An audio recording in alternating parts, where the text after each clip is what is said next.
ಹೆಚ್ಚು SLC ಮತ್ತು PUC ವಿದ್ಯಾರ್ಥಿಗಳು ತಮ್ಮ ಪರೀಕ್ಷೆಗಳನ್ನು ಮುಗಿಸಿ ಕೆಲವಷ್ಟು ಜನ ತಮ್ಮ ರಿಸಲ್ಟ್ಗಾಗಿ ಕಾಯ್ತಾ ಇದ್ದಾರೆ. ಇನ್ನು ಕೆಲವಷ್ಟು ಜನಕ್ಕೆ ರಿಸಲ್ಟ್ ಸಿಕ್ಕಿದೆ. ಭವಿಷ್ಯದಲ್ಲಿ ಮುಂದೆ ಏನ್ ಮಾಡಬೇಕು ಅನ್ನೋದ್ರ ಕಾರಣಕ್ಕಾಗಿ ನಮ್ಮ ವಾಹಿನಿಯ ಮೂಲಕ ಈ ಒಂದು ಕಾರ್ಯಕ್ರಮವನ್ನು ಪ್ರಾರಂಭ ಮಾಡಿದ್ದೇವೆ. ಈ ಸಂದರ್ಭದಲ್ಲಿ ಹಲವಾರು ತಜ್ಞರು, ಶಿಕ್ಷಣ ಕ್ಷೇತ್ರದಲ್ಲಿರುವಂತಹ ಅತ್ಯಧಿಕ ಒಂದು ನಾಲೆಜ್ ಹೊಂದಿರುವಂತಹ ವ್ಯಕ್ತಿಗಳು ಇವತ್ತು ನಮ್ಮೊಂದಿಗೆ ಜೊತೆ ಆಗ್ತಾರೆ. ಅವರು ವಿದ್ಯಾರ್ಥಿಗಳಿಗೆ ಮುಂದೆ ತಮ್ಮ ಭವಿಷ್ಯದಲ್ಲಿ ಏನೆಲ್ಲ ಮಾಡಬಹುದು ಅನ್ನೋದನ್ನ ವಿಚಾರವನ್ನ ತಿಳಿಸ್ಕೊಡ್ತಾರೆ.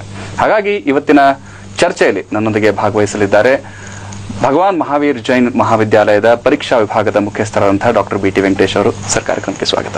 ನಮಸ್ತೆ ಸರ್. ಪ್ರಮುಖವಾಗಿ ಈ ಒಂದು ಚರ್ಚೆಯ ವಿಚಾರಕ್ಕಿಂತ ಶುರು ಮಾಡೋಕ್ಕಿಂತ ಮುಂಚೆ ವೀಕ್ಷಕರಿಗೆ ಯಾವುದೇ ಒಂದು ಸಂದೇಹಗಳಿದ್ದಲ್ಲಿ, ಅಂದ್ರೆ ಈ SLC ಆಗ್ಲಿ PUC ಆಗ್ಲಿ ಮುಂದೆ ಆದ್ಮೇಲೆ ಏನ್ ಮಾಡಬೇಕು ಅನ್ನುವಂಥ ಪ್ರಶ್ನೆಗಳು ಬಂದಲ್ಲಿ ನಮ್ಮ ಸ್ಕ್ರೀನ್ ಮೇಲೆ ಬರ್ತಿರ್ತಕ್ಕಂತಹ ಸಂಖ್ಯೆಗಳಿಗೆ ಕರೆ ಮಾಡಬಹುದು. ನೀವು ನಮ್ಮ ಜೊತೆ ಇರುವಂತಹ ನಮ್ಮ ಶಿಕ್ಷಕರು, ಗುರುಗಳು, ಈ ಕ್ಷೇತ್ರದಲ್ಲಿ ಹಲವಾರು ವರ್ಷಗಳನ್ನ ವ್ಯಯಿಸಿರುವಂತಹ ವ್ಯಕ್ತಿ ನಿಮ್ಮ ಪ್ರಶ್ನೆಗಳಿಗೆ ಉತ್ತರನ ಕೊಡ್ತಾರೆ. ಸರ್, ಸರ್ವೇ ಸಾಮಾನ್ಯವಾಗಿ ಇವತ್ತು ಬಹಳ ಬೇಸಿಕ್ ಆಗಿ ಶುರು ಮಾಡೋಣ ಅನ್ನುವಂಥ ವಿಚಾರದಲ್ಲಿ SLC ಆದ್ಮೇಲೆ ವಿದ್ಯಾರ್ಥಿಗಳಿಗೆ ಇರುವಂತಹ ಆಪ್ಷನ್ಗಳೇನು ಸರ್? SLC ಆದ್ಮೇಲೆ ವಿದ್ಯಾರ್ಥಿಗಳಿಗಿರುವಂತದ್ದು ಆಪ್ಷನ್ಸು ಈಗ ಬಹಳಷ್ಟು ಇದೆ. ಮೊದಲೆಲ್ಲ ಬಹಳ ಓನ್ಲಿ ಸೈನ್ಸ್, ಕಾಮರ್ಸ್ ಮತ್ತೆ ಆರ್ಟ್ಸ್ ಅಂತಿತ್ತು. ಆದ್ರೆ ಈಗ ಸುಮಾರು ಆಪ್ಷನ್ಸ್, ಚಾಯ್ಸಸ್ ಮಕ್ಕಳಿಗೆ ಇದೆ. ಸೊ ಈ ಸೈನ್ಸ್ ಬಿಟ್ರೆ ಕಾಮರ್ಸ್ ತಗೋಬಹುದು, ಕಾಮರ್ಸ್ ಬಿಟ್ರೆ ಆರ್ಟ್ಸ್ ತಗೋಬಹುದು. ಈಗ ಆರ್ಟ್ಸ್ ಬಿಟ್ರು ಈಗ ITI ಅಂತ ಒಂದು ಕೋರ್ಸಸ್ ಇದೆ. So that is industrial training institute ಅಂತ. ಆಮೇಲೆ JCB ಅಂತ, that is job oriented courses ಅಂತ, ವೃತ್ತಿಪರ ಶಿಕ್ಷಣ. 10ನೇ ಕ್ಲಾಸ್ ಮುಗಿದ ತಕ್ಷಣವೇ ಅವರು ವೃತ್ತಿಪರ ಶಿಕ್ಷಣವನ್ನ ತಗೋಬಹುದು, ಅದಿದೆ. ಪ್ಯಾರಾಮೆಡಿಕಲ್ ಕೋರ್ಸಸ್ ಅಂತ, ಮೆಡಿಕಲ್ ರಿಲೇಟೆಡ್ ಕೋರ್ಸ್ಗಳು ಬಹಳಷ್ಟಿದೆ. ವಿದ್ಯಾರ್ಥಿಗಳು ಬರೀ ಸೈನ್ಸು, ಕಾಮರ್ಸು, ಆರ್ಟ್ಸ್ಗೆ ಬಿಟ್ಟು ಮಿಕ್ಕಿದ ಈ ಆಪ್ಷನ್ಸ್ಗೂ ಯಾರಿಗೆ ವೃತ್ತಿ ಅವಶ್ಯಕತೆ ಇದೆಯೋ ಅವರು ಇದನ್ನ ಉಪಯೋಗಿಸ್ಕೋಬಹುದು. ಮುಖ್ಯವಾಗಿ ನಾನು ಹೇಳಬೇಕಾಗಿರುವಂತದ್ದು, ಅವರು ಬಹಳ ಮನಸ್ಸಿನಲ್ಲಿ ಒಂದು ಆಸಕ್ತಿ ಏನಿದೆ, ಅಭಿರುಚಿ ಏನಿದೆ ಅನ್ನೋದ್ರ ಬಗ್ಗೆ ತಿಳಿಬೇಕು. ಮೊದಲು ಅವ್ರು ತಿಳ್ಕೋಬೇಕು, ನನ್ನ ಆಸಕ್ತಿ ಯಾವ ಫೀಲ್ಡ್ ಅಲ್ಲಿ ಇದೆ, ನನ್ನ ಅಭಿರುಚಿ ಏನಿದೆ. ಆಮೇಲೆ ಒಂದು ಸ್ವಾಟ್ ಅನಾಲಿಸಿಸ್ ಅಂತ ನಾವು ಮ್ಯಾನೇಜ್ಮೆಂಟ್ ಅಲ್ಲಿ ಹೇಳ್ತೀವಿ. ಆ ಸ್ವಾಟ್ ಅನಾಲಿಸಿಸ್ ಪ್ರತಿಯೊಬ್ಬ ಮಕ್ಕಳು ಮಾಡಿದ್ರೆ ಬಹಳ ಉತ್ತಮ. ಏನು ಸ್ವಾಟ್ ಅಂತ ಹೇಳಿದ್ರೆ, S ಸ್ಟ್ಯಾಂಡ್ಸ್ ಫಾರ್ ಸ್ಟ್ರೆಂತ್ಸ್. ನನ್ನಲ್ಲಿರುವಂತಹ ಸ್ಟ್ರೆಂತ್ ಏನು, ನನಗೆ ಮ್ಯಾಥಮೆಟಿಕ್ಸ್ ಕಷ್ಟ ಆಗ್ತಾ ಇದೆಯಾ, ಸೈನ್ಸ್ ಕಷ್ಟ ಆಗ್ತಾ ಇದೆಯಾ, ಯಾವ ರೀತಿ ನಾನು ಅದನ್ನ ಬೇರೆ ಇದನ್ನ ತಗೋಬಹುದು, ಅಥವಾ ಸೈನ್ಸ್ ತುಂಬಾ ಇಂಟ್ರೆಸ್ಟ್ ಇದೆಯಾ, ಯಾವ ರೀತಿ ಹೋಗ್ಬೋದು ಅಂತ. ಎರಡನೇದು ವೀಕ್ನೆಸಸ್. ನನ್ನಲ್ಲಿದೆ ಏನ್ ವೀಕ್ನೆಸಸ್ ಇದೆ ಅನ್ನೋದನ್ನ ಮೊದಲು ಮಕ್ಕಳು ತಿಳ್ಕೋಬೇಕು. ನನಗೆ ಮ್ಯಾಥಮೆಟಿಕ್ಸ್ ಅಂದ್ರೆ ಬಹಳ ಫೋಬಿಯಾ ಇದೆ ಅಂತ ಹೇಳಿದ್ರೆ, ಮತ್ತೆ ಸೈನ್ಸ್ ತಗೊಂಡು ಸಿಕ್ಕಾಕೊಳ್ಳೋಕ್ಕಿಂತ ಬೇರೆ ಇತರ ಕೋರ್ಸ್ಗಳ ಬಗ್ಗೆ ಅವರು ಆಸಕ್ತಿಯನ್ನ ವಹಿಸುವಂತದ್ದು ಬಹಳ ಇಂಪಾರ್ಟೆಂಟ್. ಮತ್ತೆ ಅದೇ ರೀತಿ ಆಪರ್ಚುನಿಟೀಸ್, ಈಗ ಏನ್ ಚಾಯ್ಸಸ್ ಇದೆ ನಮಗೆ ಅನ್ನೋದ್ರ ಬಗ್ಗೆ ಅವರು ತಿಳ್ಕೋಬೇಕಾಗ್ತದೆ. ಮತ್ತೆ ಥ್ರೆಟ್ಸ್ ಅಂದ್ರೆ ನಿಮ್ಗೆ ಓದ್ಬೇಕು ಅಂತ ಆಸೆ ಇದೆ, ಆದ್ರೆ ಹತ್ತಿರದಲ್ಲಿ ಅಂತ ಕಾಲೇಜುಗಳಿಲ್ಲ, ಸೊ ಇದು ಥ್ರೆಟ್ ಆಗಬಹುದು. ಅಥವಾ ನನಗೆ ಓದ್ಬೇಕು ಅಂತ ಆಸೆ ಇದೆ, ಅದು ತುಂಬಾ ದುಬಾರಿ ಅಥವಾ ತುಂಬಾ ಜಾಸ್ತಿ ಆಗ್ಬಹುದು ಆ ಖರ್ಚು. ಅದಕ್ಕೆ ಅದನ್ನ ಆ ಸ್ವಾಟ್ ಅನಾಲಿಸಿಸ್ ನ ಪ್ರತಿಯೊಬ್ಬ ಮಕ್ಕಳು ಮಾಡಿದ್ರೆ ಬಹಳ ಉತ್ತಮ ಅಂತ ಅನ್ಸುತ್ತೆ. ಸೊ ಹಾಗಾಗಿ ನೆಕ್ಸ್ಟ್ ಏನ್ ಚಾಯ್ಸ್ ತಗೋಬೇಕು ಅನ್ನೋದ್ರ ಬಗ್ಗೆ ಅವ್ರಿಗೊಂದು ಕ್ಲಾರಿಟಿ ಬರುತ್ತೆ ಅನ್ನೋದು ನನ್ನ ಅಭಿಪ್ರಾಯ. ಈಗ ಸರ್ವೇ ಸಾಮಾನ್ಯವಾಗಿ ಪ್ರತಿ ವರ್ಷವೂ ಕೆರಿಯರ್ ಅನ್ನೋ ವಿಚಾರ ಬಂದಾಗ ಪ್ರತಿ ವರ್ಷವೂ ಹೊಸ ಜಾಬ್ ಮಾರ್ಕೆಟ್ ಓಪನ್ ಆಗ್ತಾ ಇದೆ. ವಿದ್ಯಾರ್ಥಿಗಳಿಗೆ ಯಾವ ಮಾರ್ಗದಲ್ಲಿ ಹೋದ್ರೆ ಅಲ್ಲಿಗೆ ತಲುಪಬಹುದು ಅನ್ನೋದನ್ನ ಬಹಳ ಮುಖ್ಯವಾಗಿ ತಿಳಿಬೇಕಾದಂತಹ ವಿಚಾರ. ಯಾಕಂದ್ರೆ ಏನೋ ಒಂದು ಮಾಡಬೇಕು ಅನ್ನೋ ಜೀವನದಲ್ಲಿ ಗುರಿ ಅಥವಾ ಉದ್ದೇಶ ಇಟ್ಕೊಂಡಿರ್ತಾರೆ, ಆದ್ರೆ ಪ್ರಾರಂಭ ಇಲ್ಲಿಂದ ಶುರು ಮಾಡಬೇಕು ಅನ್ನೋದು ಅವ್ರಿಗೆ ಸರ್ವೇ ಸಾಮಾನ್ಯವಾಗಿ ಗೊತ್ತಾಗೋದಿಲ್ಲ. ಹಾಗಾಗಿ ಅವರಿಗೆ ಈ ರೀತಿಯಾದಂತಹ ವಿಚಾರಗಳು ಎಲ್ಲಿ ಅರ್ಥ ಆಗುತ್ತೆ ಅಂದ್ರೆ, ಈಗ ಯಾಕಂದ್ರೆ ಸೈನ್ಸ್, ಕಾಮರ್ಸ್ ಆಗಿರಬಹುದು, ಅದ್ರ ಮುಂದಿನ ಡಿಗ್ರಿಗಳಿಗೆ ಹೋಗ್ಬೇಕಂದ್ರೆ ಯಾವ್ದನ್ನು ಕೂಡ ಮ್ಯಾಂಡೇಟರಿ ಮಾಡಿಟ್ಟಿಲ್ಲ. ಹೌದೌದು. ಅಂದ್ರೆ ಈಗ ಮುಖ್ಯವಾಗಿ ಅವರಿಗೆ ಈಗ ಮೆಡಿಸಿನ್, ಇಂಜಿನಿಯರಿಂಗ್ ಅನ್ನೋದ್ರ ಒಂದು ಕಾಮರ್ಸ್ ರಿಲೇಟೆಡ್ ಅಥವಾ ಸೈನ್ಸ್ ರಿಲೇಟೆಡ್ ಅಥವಾ ಆರ್ಟ್ಸ್ ರಿಲೇಟೆಡ್ ಅಂತ ಒಂದು ಡಿಸಿಷನ್ ತಗೋಬೇಕಾಗ್ತದೆ. ಸೊ ಈ 10th ಸ್ಟ್ಯಾಂಡರ್ಡ್ ಆದ ತಕ್ಷಣ ಅದು ಸ್ಪೆಷಲೈಸೇಷನ್ ಸ್ಟಾರ್ಟ್ ಆಗುತ್ತೆ. ಇದುವರೆಗೂ ಏನ್ ಓದ್ತಾರೆ ಅವರು, ಸಾಮಾನ್ಯ ವಿಜ್ಞಾನ, ಸಾಮಾನ್ಯ ಗಣಿತ, ಸಾಮಾನ್ಯ ಸಮಾಜ ಈ ತರ ಓದ್ತಾ ಇರ್ತಾರೆ. ಸೊ ಈಗ ಸ್ಪೆಷಲೈಸೇಷನ್ ಸ್ಟಾರ್ಟ್ ಆಗುತ್ತೆ. ಸೊ ಆಗ ಸ್ಪೆಷಲೈಸೇಷನ್ ಸ್ಟಾರ್ಟ್ ಆಗುವಾಗ ಒಬ್ಬ ಹುಡುಗನಿಗೆ ಬಹಳ ಒಂದು ನನ್ನ ಗುರಿ ಏನು ಜೀವನದಲ್ಲಿ ಅನ್ನೋದನ್ನ ಅವನು ಬಹಳ ಕ್ಲಿಯರ್ ಆಗಿ ತಿಳ್ಕೊಬೇಕಾಗ್ತದೆ.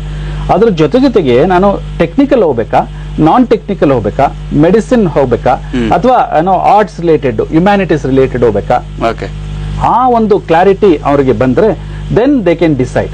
ಫಾರ್ ಎಕ್ಸಾಂಪಲ್, ನಾನು ಸೈನ್ಸ್ ತಗೋಬೇಕು ಅಂತ ಇಷ್ಟ ಇದೆ, ಯಾಕೆಂದ್ರೆ ನನಗೆ ಮ್ಯಾಥಮೆಟಿಕ್ಸ್ ಇಷ್ಟ, ಸೈನ್ಸ್ ಇಷ್ಟ, ಸೈಂಟಿಫಿಕ್ ಡಿಸ್ಕವರಿ ಇಷ್ಟ ಅಂತ ಹೇಳಿದ್ರೆ then they can take science. ಆ ಸೈನ್ಸ್ ನಲ್ಲೂ ಸಹ ಟೆಕ್ನಿಕಲ್ ಹೋಗ್ಬೇಕಾ ಅಥವಾ ಮೆಡಿಸಿನಲ್ ಹೋಗ್ಬೇಕಾ ಅನ್ನೋದನ್ನ ತಿಳ್ಕೋಬೇಕು. ಈಗ ಟೆಕ್ನಿಕಲ್ ಹೋಗ್ಬೇಕಂದ್ರೆ ಇಂಜಿನಿಯರಿಂಗ್ ಹೋಗ್ಬೇಕು ಅಂತ ಹೇಳಿದ್ರೆ ಅವನು ಒಬ್ಬ ಹುಡುಗ PCME ಅಥವಾ ಎಲೆಕ್ಟ್ರಾನಿಕ್ಸ್ ಅಥವಾ ಕಂಪ್ಯೂಟರ್ ಸೈನ್ಸ್ ತಗೋಬೇಕಾಗ್ತದೆ.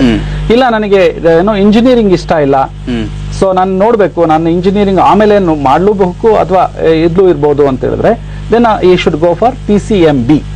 ಆ ಕಾಂಬಿನೇಷನ್ ತಗೋಬೇಕು. PCMB ಕಾಂಬಿನೇಷನ್ ತಗೊಂಡ್ರೆ ಅವಾಗ ಏನಾಗುತ್ತೆ, ಅವ್ರಿಗೆ ಆಪ್ಷನ್ಸ್ ಇದೆ, 2 ಆಪ್ಷನ್ ಇದೆ. ಅವ್ರು ಇಂಜಿನಿಯರಿಂಗು ಹೋಗ್ಬೋದು ಅಥವಾ ಮುಂದೆ ಅವನ ಮನಸ್ಸಿನ ಚೇಂಜ್ ಆದ್ರೆ 1 ವರ್ಷ 2 ವರ್ಷದಲ್ಲಿ ಅವ್ರಿಗೆ ಏನಂತ 10th ಸ್ಟ್ಯಾಂಡರ್ಡ್ ಮಕ್ಕಳಿಗೆ ಅಷ್ಟು ಅವರು ಮೆಚುರಿಟಿ ಇನ್ನು ಬಂದಿರೋದಿಲ್ಲ. ಅವರಿಗೆ ಈ 2 ವರ್ಷ ಓದುವಾಗ ಆ ಸಮಯದಲ್ಲಿ ಅವ್ರಿಗೆ ಒಂದಷ್ಟು ಆಲೋಚನೆಗಳು, ಐಡಿಯಾಸು ಮತ್ತೆ ಬೇರೆ ಬೇರೆ ಇದನ್ನ ನೋಡಿ ಅವ್ರಿಗೆ ಗೊತ್ತಾಗುತ್ತೆ, ಹೌದು ನಾನು ಮೆಡಿಸಿನ್ ತಗೋಬಹುದು ಅಂತ ಅನ್ಸಿದ್ರೆ ದೆನ್ PCMB ಕಾಂಬಿನೇಷನ್ ತಗೊಂಡು ದೆನ್ ಆಮೇಲೆ ಮೆಡಿಸಿನ್ಗೂ ಹೋಗ್ಬೋದು, ಇಂಜಿನಿಯರಿಂಗೂ ಹೋಗ್ಬೋದು. ಮೆಡಿಸಿನ್ ರಿಲೇಟೆಡ್ ಏನೋ ಅಥವಾ MD ಮಾಡ್ಬೋದು ಅಥವಾ MBBS ಮಾಡ್ಬೋದು. MBBS ಆದ್ಮೇಲೆ ನೆಕ್ಸ್ಟ್ MD ಮಾಡ್ಕೋಬಹುದು. ಅಥವಾ ಇಲ್ಲ ನಾನು ಮೈಕ್ರೋಬಯಾಲಜಿ, ಬಯೋಟೆಕ್ನಾಲಜಿ ಆ ತರದ ಕೋರ್ಸ್ಗಳಿಗೆ ನನಗೆ ಹೆಚ್ಚಿಗೆ ಇಂಟ್ರೆಸ್ಟ್ ಇದೆ ಅಂತ ಹೇಳಿದ್ರೆ ಆ ಲೈನ್ ಅಲ್ಲಿ ಹೋಗ್ಬೋದು. ಆದ್ರೆ ಈಗ ಇಂಜಿನಿಯರಿಂಗ್ ಹೋಗ್ಬೇಕು ಅಂತ ಹೇಳಿದ್ರೆ then they have to prepare for engineering. Engineering BE ನಲ್ಲಿ ಈಗ B.Tech ಅಂತ ಕರೀತಾರೆ. ಸೊ BE ಕೋರ್ಸ್ ಆ B.Tech ನಲ್ಲಿ ಯಾವ್ದು ನನಗೆ ಇಂಟ್ರೆಸ್ಟ್, ಕಂಪ್ಯೂಟರ್ ಸೈನ್ಸ್ ಇಂಟ್ರೆಸ್ಟ್ ಇದೆಯಾ, ಮೆಕ್ಯಾನಿಕಲ್ ಇಂಟ್ರೆಸ್ಟ್ ಇದೆಯಾ, ಎಲೆಕ್ಟ್ರಾನಿಕ್ಸ್ ಇಂಟ್ರೆಸ್ಟ್ ಇದೆಯಾ, ಸಿವಿಲ್ ಇಂಜಿನಿಯರಿಂಗ್ ಇಂಟ್ರೆಸ್ಟ್ ಇದೆಯಾ, ಈ ತರದ ಯೋಚನೆ ಅವರು ಸ್ವಲ್ಪ ಹೋಮ್ ವರ್ಕ್ ಮಾಡ್ಲೇಬೇಕಾಗ್ತದೆ ಈ ಸಂದರ್ಭದಲ್ಲಿ. ಆ ಮಾಡಿದ್ಮೇಲೆ ಒಂದು ಸೈನ್ಸ್ ತಗೊಂಡ್ಮೇಲೆ ಇಲ್ಲ ನನಗೆ ಇಂಟ್ರೆಸ್ಟ್ ಇಲ್ಲ ಮತ್ತೆ ವಾಪಸ್ ಬರಬೇಕು ಅಂತ ಹೇಳಿದ್ರೆ ಕಷ್ಟ ಆಗ್ತದೆ, ಮತ್ತೆ 2 ವರ್ಷ ವೇಸ್ಟ್ ಆಗುತ್ತದೆ. ಆದ್ರೆ ದುರಾದೃಷ್ಟವಶಾತ್ ಈ ಕಾಮರ್ಸ್ ರಿಲೇಟೆಡ್ ಹೋಗ್ಬಿಟ್ರೆ ಸೈನ್ಸ್ ಬರೋದಕ್ಕೆ ಆಗೋದಿಲ್ಲ, ಸಾಧ್ಯನೇ ಇಲ್ಲ. ಆದ್ರೆ ಸೈನ್ಸ್ ತಗೊಂಡವರು ಕಾಮರ್ಸ್ ಗೆ ಶಿಫ್ಟ್ ಆಗಬಹುದು ಅನ್ನೋದು, ಶಿಫ್ಟ್ ಆಗಬಹುದು. ಹೌದೌದು, ಆರ್ಟ್ಸ್ಗೂ ಶಿಫ್ಟ್ ಆಗಬಹುದು. ಇನ್ಫ್ಯಾಕ್ಟ್ ಎಷ್ಟೊಂದು ಹುಡುಗರು ಕಾಮರ್ಸ್ ಸೈನ್ಸ್ ತಗೊಂಡ್ಬಿಟ್ಟು ಸೈನ್ಸ್ ಆದ್ಮೇಲೆ ಕಾಮರ್ಸ್ ರಿಲೇಟೆಡ್ ಬರ್ತಾರೆ, MBA ಮಾಡ್ತಾರೆ, ಆಮೇಲೆ CA ಮಾಡ್ತಾರೆ, ಆಮೇಲೆ ಕಂಪನಿ ಸೆಕ್ರೆಟರಿ ಮಾಡ್ತಾರೆ, CMA ಮಾಡ್ತಾರೆ, ಕಾಸ್ಟ್ ಅಂಡ್ ಮ್ಯಾನೇಜ್ಮೆಂಟ್ ಅಕೌಂಟಿಂಗ್ ಮಾಡ್ತಾರೆ. ಸೊ ಈ ತರದ ಕಾಮರ್ಸ್ ಆಮೇಲೆ ಶಿಫ್ಟ್ ಆಗ್ತಾರೆ. ಅವ್ರಿಗೆ ಅನ್ಸುತ್ತೆ ಏನೋ ಈಗ ಇಲ್ಲಿ ಆಪ್ಷನ್ಸ್ ಜಾಸ್ತಿ ಇದೆಯೇನೋ, ಪ್ರತಿಯೊಬ್ಬರು ಇಂಜಿನಿಯರ್, ಪ್ರತಿಯೊಬ್ಬರು ಡಾಕ್ಟರ್ ಆಗ್ತಾ ಇದ್ದಾರೆ, ನಾನು ಬೇರೆ ರೀತಿಯಲ್ಲಿ ಯೋಚನೆ ಮಾಡಬೇಕು. ಆಮೇಲೆ ಮಾರ್ಕೆಟ್ ಈಗ ಇಂಟರ್ನ್ಯಾಷನಲ್ ಓಪನಿಂಗ್ ಇದೆ, ಸೊ ಗ್ಲೋಬಲ್ ಕಂಪನೀಸ್ ಬರ್ತಾ ಇದೆ. There is a lot of dearth for chartered accountants, company secretaries, online options ನನಗೆ ಜಾಸ್ತಿ ಸಿಗಬಹುದು ಅಂತ ಹೇಳಿ ಹುಡುಗರು ಈ ಕಡೆ ಶಿಫ್ಟ್ ಮಾಡ್ತಾರೆ. ಆದ್ರೆ ಒಬ್ಬ ಕಾಮರ್ಸ್ ಸ್ಟೂಡೆಂಟ್ ಈಗ ಕಾಮರ್ಸ್ ತಗೊಂಡು ಆರ್ಟ್ಸ್ ತಗೊಂಡು ಆಮೇಲೆ ನಾನು ಸೈನ್ಸ್ ಹೋಗ್ತೀನಿ ಅಂತ ಹೇಳಿದ್ರೆ ಅದು ಸಾಧ್ಯವೇ ಇಲ್ಲ. ಓಕೆ ಸರ್, ಈ ವಿಚಾರಗಳನ್ನ ಮಾತಾಡೋಣ. ಚಿಕ್ಕದೊಂದು ವಿರಾಮದ ನಂತರ ಮತ್ತೆ ನಮ್ಮ ಚರ್ಚೆಯನ್ನು ಮುಂದುವರಿಸ್ತೇವೆ. ನಮಸ್ಕಾರ, ನಿಮ್ಮ ನ್ಯೂ ಸರವಣ ಸ್ಟೋರ್ಸ್ ಅದ್ಭುತವಾಗಿ ಇವಾಗ ಅಣ್ಣಾನಗರ್ ಹತ್ರ ಇನ್ನೂ ಅದ್ಭುತವಾಗಿ ಇಂಡಿಯಾದ ಬಹಳ ಭಾರಿ ಶೋರೂಮ್ ಚಿನ್ನ, ವಜ್ರ, ಬೆಳ್ಳಿ ಒಡವೆಗಳಿಗೆ ಭರ್ಜರಿ single display in the world. ರೇಷ್ಮೆ, ಜೌಳಿ, ರೆಡಿಮೇಡ್ ಉಡುಪುಗಳೆಲ್ಲವೂ latest collections. It's a world class shopping. ಆದರೆ ಬೆಲೆ ಮಾತ್ರ ನಿಮ್ಮ ಸರವಣದಲ್ಲಿ ಅದೇ ಕಡಿಮೆ ಬೆಲೆ. ನ್ಯೂ ಸರವಣ ಸ್ಟೋರ್ಸ್ ಅದ್ಭುತವಾಗಿ ಇವಾಗ ಅಣ್ಣಾನಗರ್ ಸಮೀಪದಲ್ಲಿ. ನಿಮ್ಮ ಕಣ್ಕೋರಿಸುವ ಶಾಪಿಂಗ್ ಹೋಗೋಣ ಬನ್ನಿ. ಪ್ರತಿ ಗೃಹಿಣಿಯು ತಾನು ತಾಯಿಯಾಗಲು ಎಷ್ಟೇ ಪೇನ್ಫುಲ್ ಟ್ರೀಟ್ಮೆಂಟ್ ಇದ್ದರೂ ಭರಿಸಿ, ಎಷ್ಟೇ ಸೈಡ್ ಎಫೆಕ್ಟ್ ಇದ್ದರೂ ಸಹಿಸಿಕೊಳ್ತಾಳೆ. ಆದರೆ ಅಮ್ಮ ಎನ್ನುವ ಕರೆಗಾಗಿ ಈಗ ಯಾವುದೇ ಪೇನ್ಫುಲ್ ಟ್ರೀಟ್ಮೆಂಟ್ ನ ಅಗತ್ಯವಿಲ್ಲ. ಹೋಮಿಯೋ ಕೇರ್ ಇಂಟರ್ನ್ಯಾಷನಲ್ ಇನ್ಫರ್ಟಿಲಿಟಿಗೆ ಮೂಲ ಕಾರಣವನ್ನು ಪತ್ತೆ ಹಚ್ಚಿ ಸಹಜವಾದ ಗರ್ಭಧಾರಣೆಗೆ ಸಮರ್ಪಕವಾದ ಚಿಕಿತ್ಸೆಯನ್ನು ಅತಿ ಕಡಿಮೆ ಖರ್ಚಿನಲ್ಲಿ ನಿಮಗೆ ನೀಡುತ್ತದೆ. ನಂಬಿಕೆಯಿಂದ ಬನ್ನಿ, ಅಮ್ಮನಾಗಿ ಹಿಂತಿರುಗಿ. ಹೋಮಿಯೋ ಕೇರ್ ಇಂಟರ್ನ್ಯಾಷನಲ್, ಸಂಪೂರ್ಣ ಆರೋಗ್ಯ, ಶಾಶ್ವತವಾದ ಆನಂದ. ನಿಮ್ಮ ನ್ಯೂ ಸರವಣ ಸ್ಟೋರ್ಸ್ ಅದ್ಭುತವಾಗಿ ಇವಾಗ ಅಣ್ಣಾನಗರ್ ಹತ್ರ ಇನ್ನೂ ಅದ್ಭುತವಾಗಿ ನ್ಯೂ ಸರವಣ ಸ್ಟೋರ್ಸ್ ಅದ್ಭುತವಾಗಿ ಇವಾಗ ಅಣ್ಣಾನಗರ್ ಸಮೀಪದಲ್ಲಿ.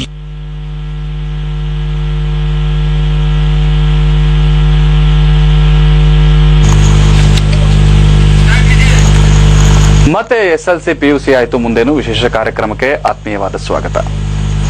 ಸರ್, ಈ ಸಂದರ್ಭದಲ್ಲಿ ಜಾಬ್ ಓರಿಯೆಂಟೆಡ್ ಕೋರ್ಸಸ್ಗೂ ಮತ್ತೆ ಈ ಒಂದು ಟ್ರೆಡಿಷನಲ್ ಕೋರ್ಸಸ್ ಅಂತ ಏನ್ ಹೇಳ್ತೀವಿ, ಅವೆರಡಕ್ಕೂ ಇರುವಂತಹ ಒಂದು ವ್ಯತ್ಯಾಸ ಏನು ಸರ್? ಅವೆರಡಕ್ಕೂ ಇರುವಂತಹ ವ್ಯತ್ಯಾಸ, ಈಗ ನೋಡಿ, ಜಾಬ್ ಓರಿಯೆಂಟೆಡ್ ಅಂತ ಹೇಳಿದ್ರೆ ಇಮಿಡಿಯೇಟ್ ಆಗಿ 10th ಸ್ಟ್ಯಾಂಡರ್ಡ್ ಆದ ತಕ್ಷಣನೇ ನಾನು ವೃತ್ತಿಗೆ ಹೋಗ್ಬೇಕು ಅನ್ನುವಂತಹ ಒಂದು ಆಸೆ ಇರುವಂತವ್ರು ಈಗ ಡಿಪ್ಲೊಮೊ ಪ್ರೋಗ್ರಾಮ್ಸ್ ಅಂತ ಇದೆ, ಡಿಪ್ಲೊಮೊ ಪ್ರೋಗ್ರಾಮ್ಸ್ ಅನ್ನ ಮಾಡಬಹುದು. So diploma 3 years of diploma programs ಇದೆ. ಪಾಲಿಟೆಕ್ನಿಕ್ಸ್ ಅಂತ ನೀವು ಕೇಳಿರ್ಬೋದು. ಆ ಪಾಲಿಟೆಕ್ನಿಕ್ಸ್ ನಲ್ಲಿ ಈಗ ಪ್ರೈವೇಟ್ ಇದೆ, ಗವರ್ಮೆಂಟ್ ಪಾಲಿಟೆಕ್ನಿಕ್ಸ್ ಇದೆ. ಬಹಳಷ್ಟು ಗವರ್ಮೆಂಟ್ ಪಾಲಿಟೆಕ್ನಿಕ್ಸ್ ಬಹಳ ಚೆನ್ನಾಗಿ ಇನ್ವೆಸ್ಟ್ಮೆಂಟ್ ಇನ್ ಲ್ಯಾಬ್ಸ್ ಅದೆಲ್ಲ ಮಾಡಿ ಚೆನ್ನಾಗಿ ನಡೀತಾ ಇದೆ. ಅಂಥ ಕೋರ್ಸ್ಗಳಿಗೆ ಸೇರ್ಕೋಬಹುದು. ಈಗ ಫಾರ್ ಎಕ್ಸಾಂಪಲ್ ನನಗೆ ಇಂಜಿನಿಯರಿಂಗ್ ಮಾಡಬೇಕು ಅನ್ನೋವಂಥ ಮುಂದೆ ಇಂಜಿನಿಯರಿಂಗ್ ನಾನು ಮೆಕ್ಯಾನಿಕಲ್ ಆಗಿ ಅಥವಾ ಎಲೆಕ್ಟ್ರಾನಿಕ್ಸ್ ಆಗಲಿ ಕಂಪ್ಯೂಟರ್ ಸೈನ್ಸ್ ಆಗಲಿ ಮಾಡಬೇಕು ಅಂತ ಹೇಳಿದ್ರೆ ಸೊ ಈಗಲೇ ಅವನು ಆ ಡಿಪ್ಲೊಮಾ ಪ್ರೋಗ್ರಾಮ್ನಲ್ಲಿ ಸೇರಿಕೊಂಡು ಆ ಬ್ರಾಂಚನ್ನ ತಗೋಬಹುದು. ಆ ಬ್ರಾಂಚನ್ನ ತಗೊಂಡು ಅವ್ರು ಏನ್ ಮಾಡ್ಬೋದು ಅಂತ ಹೇಳಿದ್ರೆ ಆ 3 ವರ್ಷ ಓದಿ ಆದ್ಮೇಲೆ ಒಂದು ಬ್ರೇಕ್ ತಗೋಬಹುದು, ಒಂದು ಕೆಲಸ ಸೇರ್ಕೋಬಹುದು.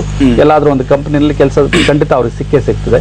ಸೊ ಆ ಕೆಲಸ ಮಾಡಿಕೊಂಡು ಒಂದು 4 ವರ್ಷ 5 ವರ್ಷ ಆದ್ಮೇಲೆ ಮತ್ತೆ ಇಂಜಿನಿಯರಿಂಗು ಬರ್ಬೋದು.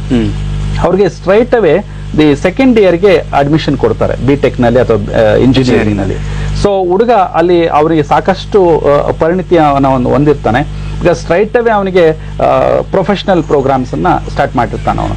ಸೊ ಹಾಗಾಗಿ ಅವನಿಗೆ ಬೇರೆ ಏನೋ ಇದಿರೋದಿಲ್ಲ, ಅವನು ಆ ಲೈನ್ ಆಫ್ ಥಿಂಕಿಂಗ್ ನಲ್ಲಿ ಹೋಗಿರ್ತಾನೆ. ಈಗ ಮೆಕ್ಯಾನಿಕಲ್ ತಗೊಂಡಿದ್ರೆ ಆ ಮೆಕ್ಯಾನಿಕಲ್ ಅಲ್ಲಿ ಅವನು ಸ್ವಲ್ಪ ಪ್ರೊಫೆಷನ್ಸಿ ಬಂದಿರ್ತದೆ. So when after 2 or 3 years industry experience ತಗೊಂಡು ಮತ್ತೆ ಇಂಜಿನಿಯರಿಂಗ್ ಮುಗಿಸ್ಕೊಂಡ್ರೆ so you will be rated the top engineer in the market. Okay sir, ವಿಚಾರ ಮಾತಾಡೋಣ. ಒಂದು ಕರೆ ಇದೆ. ಹಲೋ ನಮಸ್ತೆ ಸರ್.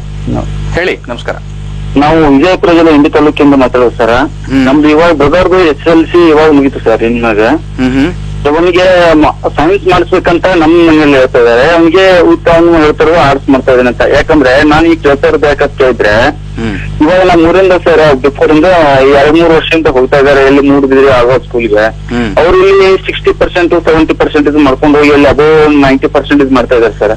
ಅಲ್ಲಿ ಬದಲಾವಣೆ ಆಗ್ತಾ ಅಂತ ಅನಿಸ್ತಾ ಇದೆ ಸರ್. ಯಾಕಂದ್ರೆ ಅಲ್ಲಿ ಸ್ಟಾಪ್ದು ಏನು ಪ್ರಭಾವ ಅನ್ಕೋಕ್ಕಿಂತ ವಿದ್ಯಾರ್ಥಿಗಳು ಇಲ್ಲಿ ಮಾಡ್ಬೇಕು ಅಲ್ಲಿ ಮಾಡ್ಬೇಕು ಅಂತ ಕನ್ಫ್ಯೂಸ್ ಆಗ್ತಾ ಇದೆ ಹೇಗೆ ಅಂತ.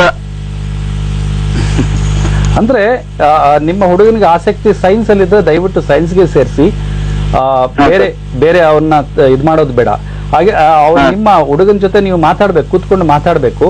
ಅವನಿಗೆ ಆಸಕ್ತಿ ಅಭಿರುಚಿ ಸೈನ್ಸ್ ಅಲ್ಲಿ ಇದ್ರೆ ದಯವಿಟ್ಟು 60% ಬರ್ಲಿ 70% ಬರ್ಲಿ ಅಲ್ಲಿ ಸೇರಿಸಬಹುದು. ನೀವು ಸೇರಿಸಿದ್ರೆ ಅವನಿಗೆ ಆ ಮಾರ್ಗದಲ್ಲಿ ಏನೋ ಅವನು ಮುನ್ನಡಿಲಿ. ಸೊ ಸುಮ್ಮನೆ ನೀವು ಆರ್ಟ್ಸ್ ಅಂತ ಹೇಳಿದ್ರೆ ಆರ್ಟ್ಸ್ ಅವನಿಗೆ ಇಂಟ್ರೆಸ್ಟ್ ಇದ್ರೆ ಸೇರಿಸಿ. ಆರ್ಟ್ಸ್ ನಲ್ಲೂ ಸಹ ಬಹಳಷ್ಟು ಕೋರ್ಸ್ಗಳಿದೆ ಇವತ್ತು. ಆಮೇಲೆ ಆರ್ಟ್ಸ್ ಮಾಡಿ ಆದ್ಮೇಲೆ ಇವತ್ತು journalism, sociology, psychology, political science ಅಂತಹ ಕೋರ್ಸ್ಗಳು ಬಹಳಷ್ಟು ಪಾಪ್ಯುಲರ್ ಇದೆ. ಬಹಳಷ್ಟು ಒಳ್ಳೆ ಅವಕಾಶಗಳು ಸಿಗ್ತವೆ. ಅದಾದ್ಮೇಲೆ ಅವ್ರು ಸಿವಿಲ್ ಸರ್ವಿಸಸ್ ಎಕ್ಸಾಮು ತಗೋಬಹುದು, ಲೈಕ್ IAS IPS ಆ ತರದ್ದು ಮಾಡ್ಬೋದು ಆರ್ಟ್ಸ್ ತಗೊಂಡು. ಬಟ್ ನಿಮ್ಮ ಹುಡುಗನಿಗೆ ಆಸಕ್ತಿ ಸೈನ್ಸ್ ನಲ್ಲಿದ್ರೆ, ವಿಜ್ಞಾನದಲ್ಲಿದ್ರೆ ಅವನು ವಿಜ್ಞಾನನೇ ಮಾಡ್ಲಿ ಅನ್ನೋದು ನಮ್ಮ ಅಭಿಪ್ರಾಯ. Okay, thank you sir. ಇನ್ನೊಂದು ಮಾತು ಸರ್, ಈಗೆಲ್ಲ ವಿದ್ಯಾರ್ಥಿಗಳಲ್ಲಿ ಯಾವ ರೀತಿಯಾಗಿ ಆಗಿದೆ ಅಂತ ಕೇಳಿದ್ರೆ ಸರ್ ಮಾಹಿತಿ, ತಲೆಯಲ್ಲಿ ತುಂಬುವುದು 106 ಹಕ್ಕಿಗಳು, ಗಿಳಿ ಗೂಗೆ ಕೋಗಿಲೆ ನವಿಲು, ಗಿರಿಗಿರಣೆ ಗೊರಗೊರೆ ನಿಂತು ಕೇಳುತ್ತಿರುವುದು, ನಿದ್ದೆಗೆಲ್ಲ ಮುಂಕುತಿಮ್ಮ, ಯಾವುದನ್ನು ಮಾಡ್ಲಿ ಯಾವುದನ್ನು ಬಿಡ್ಲಿ ಅಂತ ಅನ್ಸುತ್ತಿದೆ. Thank you. ಹೌದೌದು ಹೌದು ಹೌದು, ಆ ಕನ್ಫ್ಯೂಷನ್ ಆ ಕ್ರಾಸ್ ರೋಡ್ ಅಲ್ಲಿ ಇದಾರೆ ಎಲ್ಲ ಹುಡುಗರು. ಅದಕ್ಕೇನೆ ಈ ಕಾರ್ಯಕ್ರಮ. ಸರ್ವೇ ಸಾಮಾನ್ಯವಾಗಿ ವಿದ್ಯಾರ್ಥಿಗಳಿಗೆ ಇರುವಂತಹ ಒಂದು ವಿಚಾರ ಅವರು ಬಹಳ ಚೆನ್ನಾಗಿ ಹೇಳಿದ್ರು. ಹೌದು, ಒಪ್ಪುವಂತ ವಿಚಾರನೆ. ಯಾಕಂದ್ರೆ ಪ್ರತಿದಿನವೂ ಜಾಬ್ ಮಾರ್ಕೆಟ್ ಅಲ್ಲಿ ಬರ್ತಾ ಇರುವಂತಹ ಹೊಸ ಹೊಸ ಕೋರ್ಸ್ ಗಳು ನೋಡಿದ್ರೆ ವಿದ್ಯಾರ್ಥಿಗಳಿಗೆ ಈ ರೀತಿ ಕನ್ಫ್ಯೂಷನ್ ಬರೋದು ಬಹಳ ಸಹಜ, ಬಹಳ ಸರಳ. ಇನ್ನೊಂದು ಕರೆ ಇದೆ ಸರ್, ಮಾತಾಡೋಣ. Hello hello sir, TV volume ಕಮ್ಮಿ ಮಾಡಿ ಮಾತಾಡಿ ಸರ್.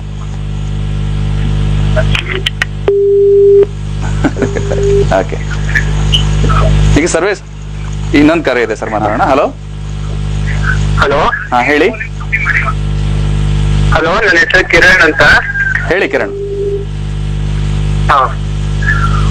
ಹೇಳಿ ಕಿರಣ್, ನಿಮ್ಮ ಟಿವಿ ವಾಲ್ಯೂಮ್ ಮ್ಯೂಟ್ ಮಾಡಿ ಮಾತಾಡಿ. ಮ್ಯೂಟ್ ಮಾಡಿದ್ದೀರಿ. ಹಾ ಹೇಳಿ. ನನ್ಗೊಂದು ಪ್ರಾಬ್ಲಮ್ ಇತ್ತು. ನಾನೀಗ ಸೈನ್ಸ್ ಮಾಡಿದ್ದೀನಿ. ಫಸ್ಟ್ ಇಯರ್ ಸೈನ್ಸ್ ಓದಿ ಸೆಕೆಂಡ್ ಇಯರ್ಗೆ ನಂಗೆ ಸ್ವಲ್ಪ ಪ್ರಾಬ್ಲಮ್ ಆಗ್ತಿದೆ. ಓಕೆ, ಏನ್ ಪ್ರಾಬ್ಲಮ್? ಅದರಿಂದ ನಾನು ಆರ್ಟ್ಸ್ ತಗೋಬೇಕಂತ ಇದ್ದೀನಿ. ಅದಕ್ಕೊಂದ್ ಸ್ವಲ್ಪ ನಿಮ್ ಸಜೆಷನ್ ಬೇಕಾಗಿತ್ತು. ಏನ್ ಪ್ರಾಬ್ಲಮ್ ಏನು? ಫಸ್ಟ್ PUC ನಲ್ಲಿ ಫೇಲ್ ಆಗಿದ್ದೀರಾ? ಏನಂದ್ರೆ ನಂಗೆ ಮ್ಯಾಥ್ಸ್ ಅಂದ್ರೆ ಸ್ವಲ್ಪ ಸಖತ್ ಹೋಗ್ತಿದೆ.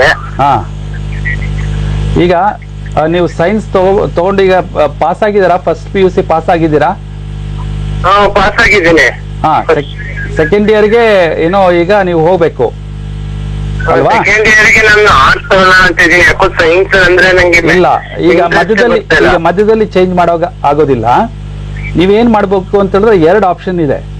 ಒಂದು ಆಪ್ಷನ್ ಸೆಕೆಂಡ್ PUC ಮತ್ತೆ ಸೈನ್ಸ್ ತಗೊಂಡು ಆಮೇಲೆ ನೀವು ಆರ್ಟ್ಸ್ ತಗೋಬಹುದು. ಸೆಕೆಂಡ್ PUC ಆದ್ಮೇಲೆ ಆರ್ಟ್ಸ್ ಓದ್ಬೇಕಾ? ಇಲ್ಲ, ನಾನು ಹೇಳೋದನ್ನ ಕೇಳಿ. ಫಸ್ಟ್ PUC ಈಗಾಗಲೇ ಓದಿದ್ದೀರಲ್ವಾ? ಸೆಕೆಂಡ್ PUC ಸೈನ್ಸ್ ಮುಗಿಸಿ ನೆಕ್ಸ್ಟ್ ಆರ್ಟ್ಸ್ ರಿಲೇಟೆಡ್ ಅಥವಾ ಕಾಮರ್ಸ್ ರಿಲೇಟೆಡ್ ಹೋಗ್ಬೋದು ನೀವು. ಆಯ್ತಾ? ಡಿಗ್ರಿಗೆ ನೀವು ಆರ್ಟ್ಸ್ ರಿಲೇಟೆಡ್ ಕಾಮರ್ಸ್ ರಿಲೇಟೆಡ್ ಹೋಗ್ಬೋದು. ಇಲ್ಲ ಅಂತ ಹೇಳಿದ್ರೆ ನೀವು ಆರ್ಟ್ಸ್ ಈಗ್ಲಿಂದಾನೇ ಮಾಡ್ಬೇಕು ಅಂತ ಹೇಳಿದ್ರೆ ಮತ್ತೆ ವಾಪಸ್ ಬರ್ಬೇಕಾಗತ್ತೆ. ಮತ್ತೆ ನೀವು ಅದೇ ಪಾಯಿಂಟ್ಗೆ, ಅದಕ್ಕೆ ನೀವು ಕ್ರಾಸ್ ರೋಡ್ ಅಂತ ಹೇಳೋದು ನಾವು ಇದನ್ನ. ಸೊ ಯಾಕೆ ಅಂತ ಹೇಳಿದ್ರೆ ಮತ್ತೆ ಅದೇ ಪಾಯಿಂಟ್ಗೆ ವಾಪಸ್ ಬಂದು ಫಸ್ಟ್ PUC ಸೈನ್ಸ್ ಆರ್ಟ್ಸ್ ತಗೋಬೇಕಾಗತ್ತೆ. ಫಸ್ಟ್ PUC ಆರ್ಟ್ಸ್ ತಗೊಂಡು ಮತ್ತೆ ಮುಂದೆ ಹೋಗ್ಬೇಕಾಗತ್ತೆ. ಓಕೆ, ಧನ್ಯವಾದ ಕಿರಣ್ ಕರೆ ಮಾಡಿದ್ದಕ್ಕಾಗಿ. ಇನ್ನೊಂದು ಕರೆ ಇದೆ. ಹಲೋ ಹಲೋ, ಹೇಳಿ. ಮೈಸೂರಿಂದ ಅರ್ಪಿತ್ ಕುಮಾರ್ ಅಂತ ಹೇಳಿ. ಇದು ಸರ್ ಹತ್ರ ಮಾತಾಡ್ಬೇಕಿತ್ತು. ಮಾತಾಡಿ, ಹೇಳಿ. ಇದು ನಂದು ಸೆಕೆಂಡ್ PUC ಎಕ್ಸಾಮ್ ಬರ್ತಿದ್ದೀನಿ. ಓಕೆ. ನಾನ್ ಡಿಗ್ರಿ ಸೇರ್ಕೊಳ್ಳೋ ಈಗ ಡಿಗ್ರಿ ಮಾಡಿದ್ರೆ ಯಾರು ಜಾಬ್ ಬೇಕಲ್ಲ, ಡಿಪ್ಲೊಮಾ 3 ವರ್ಷ ಮಾಡಿದ್ರೆ ಎಲ್ಲಾರು ಕೆಲಸ ಸಿಗ್ತದೆ ಅಂತಾರೆ. ಇಲ್ಲ, ಯಾವ್ದು ಮಾಡಿರೋದು ಸ್ಟ್ರೀಮ್ ನೀವು? ಸೈನ್ಸಾ, ಕಾಮರ್ಸಾ, ಆರ್ಟ್ಸಾ? ನಾನು commerce. Commerce second PUC commerce ಮಾಡಿದೀರಾ? ಈಗ ಕಾಮರ್ಸ್ ಮಾಡಿದ್ದೀನಿ. ಎಕ್ಸಾಮ್ ಬರ್ದಿದ್ದೀರಾ? ಚೆನ್ನಾಗಿ ಬರ್ದಿದ್ದೀನಿ. ಮತ್ತೆ ಯಾಕೆ ಹೋಗ್ತೀರಾ ಡಿಪ್ಲೊಮೋಗೆ? ಬೇಕಾಗಿಲ್ವಲ್ಲ? ಕಾಮರ್ಸ್ ರಿಲೇಟೆಡ್ ಆದ್ಮೇಲೆ ನೀವು ಡಿಪ್ಲೊಮಾ ಮತ್ತೆ ಹೋದ್ರೆ 2 ವರ್ಷ ವೇಸ್ಟ್ ಆದಾಗಲ್ವಾ? ಸೊ 2 ವರ್ಷ ವೇಸ್ಟ್ ಆಗುತ್ತೆ. ಆದ್ರೆ ಇಲ್ಲೆಲ್ಲ ಡಿಗ್ರಿ ಸೇರಿದವರು ಯಾರು ಸಹ ಜಾಬ್ ಬೇಕಲ್ಲ, ಅಲ್ಲಿ ಇಲ್ಲಿ ತಿರುಗ್ತಾರೆ. ಡಿಪ್ಲೊಮಾ ಮಾಡಿದ್ರೆ 3 ವರ್ಷ ಮಾಡಿದ್ರೆ ಎಲ್ಲರೂ ಅಂತಾರೆ. ಇಲ್ಲ, ನೀವು ಕಾಮರ್ಸ್ ಚೆನ್ನಾಗಿ ಒಳ್ಳೆ ಮಾರ್ಕ್ಸ್ ಬರ್ತೀನಿ ಅಂತ ನಿಮ್ಗೆ ಭರವಸೆ ಇದೆಯಲ್ಲ, ಆದ್ರಿಂದ ಭರವಸೆ ಇದೆ. ನನಗೆ BBM ಸೇರ್ಕೊಳ್ಳಕ್ಕೆ ತುಂಬಾ ಇಷ್ಟ ಇದೆ. ಹೋಟೆಲ್ ಮ್ಯಾನೇಜ್ಮೆಂಟ್ ಮಾಡಿ. ಇವತ್ತು BBM MBA ಬಹಳ ಒಳ್ಳೆ ಕಾಂಬಿನೇಷನ್ ಇದೆ, BBA ಅಂಡ್ MBA ಅಂತ. ಸೊ BBM ಅಂತ ಮೊದ್ಲು ಏನಿತ್ತು, ಈಗ BBA ಅಂತ ಮಾಡಿದ್ದಾರೆ. ಸೊ BBA ಸೇರ್ಕೊಂಡು ನೀವು 3 ವರ್ಷ ಆದ್ಮೇಲೆ 2 ವರ್ಷ MBA ಮಾಡಿದ್ರೆ ಬಹಳ ಉತ್ತಮವಾದಂತಹ ಕೆಲಸ ಸಿಗ್ತದೆ ನಿಮ್ಗೆ. ಯಾಕೆಂತ ಹೇಳಿದ್ರೆ ಈಗ ನೀವು ಕಾಂಪ್ರಮೈಸ್ ಮಾಡ್ಕೋಬೇಡಿ. ನೀವು ಮತ್ತೆ ಏನೋ ಡಿಪ್ಲೊಮಾಗೆ ಹೋದ್ರೆ 2 ವರ್ಷ ಇಲ್ಲಿ ಮಾಡಿದ್ದು ವೇಸ್ಟ್ ಆಗುತ್ತೆ. ಎರಡನೇದು, ನಿಮಗೆ ಡಿಪ್ಲೊಮಾ ಮಾಡಿದ್ರೆ ಅಷ್ಟೊಂದು ಏನೋ ಸಿಗುತ್ತೆ, ಜಾಬ್ ಸಿಗುತ್ತೆ. ಆದ್ರೆ MBA ಲೆವೆಲ್ ಅಷ್ಟು ಏನೋ ಜಾಬ್ ಸಿಗೋದಿಲ್ಲ ನಿಮಗೆ, ಏನೋ ಅಂತಹ ಒಳ್ಳೆ ಹುದ್ದೆ ಸಿಗೋದಿಲ್ಲ. ಹಾಗಾಗಿ ನೀವು ಇದನ್ನ ನಿರ್ಧಾರನ ಕೈ ಬಿಡಿ. ಸೊ ಡಿಪ್ಲೊಮೋನ ಮಾಡೋದು ಬೇಡ. ಆದ್ರೆ ನೀವು ಈಗ BBA ಮಾಡಿ ಮತ್ತೆ MBA ಮಾಡಿ. ಮುಂದೆ ಬಹಳ ಒಳ್ಳೆ ಕಾಲೇಜುಗಳಿವೆ, ಮೈಸೂರಿನಲ್ಲೂ ಸಹ ಬಹಳ ಒಳ್ಳೆ ಕಾಲೇಜುಗಳಿವೆ. BBA ಮತ್ತೆ MBA ಮಾಡಿದ್ರೆ ನೀವು ಒಳ್ಳೆ ಕೆಲಸ ಸಿಗ್ತದೆ. ಸೊ ಹಾಗಾಗಿ ನೀವು ಅದನ್ನು ಮುಂದುವರಿಸಬಹುದು. ಧನ್ಯವಾದ. ಹೇಳಿ ಹೇಳಿ ಹೇಳಿ ಹೇಳಿ.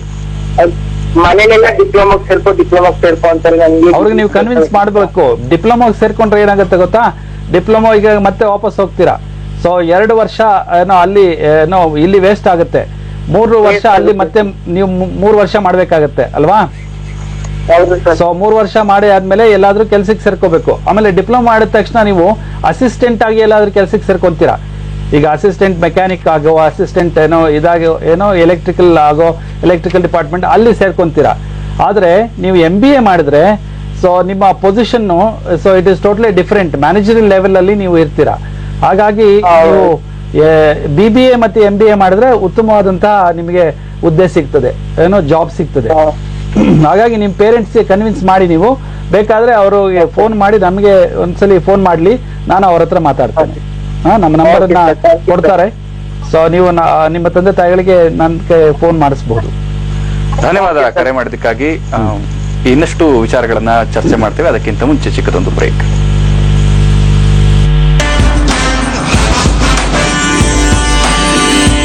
ನಮಸ್ಕಾರ. ಹಾಯ್, ನಮಸ್ಕಾರ. ನಿಮ್ಮ ನ್ಯೂ ಸರವಣ ಸ್ಟೋರ್ಸ್ ಅದ್ಭುತವಾಗಿ ಇವಾಗ ಅಣ್ಣಾನಗರ್ ಹತ್ರ. ಇನ್ನೂ ಅದ್ಭುತವಾಗಿ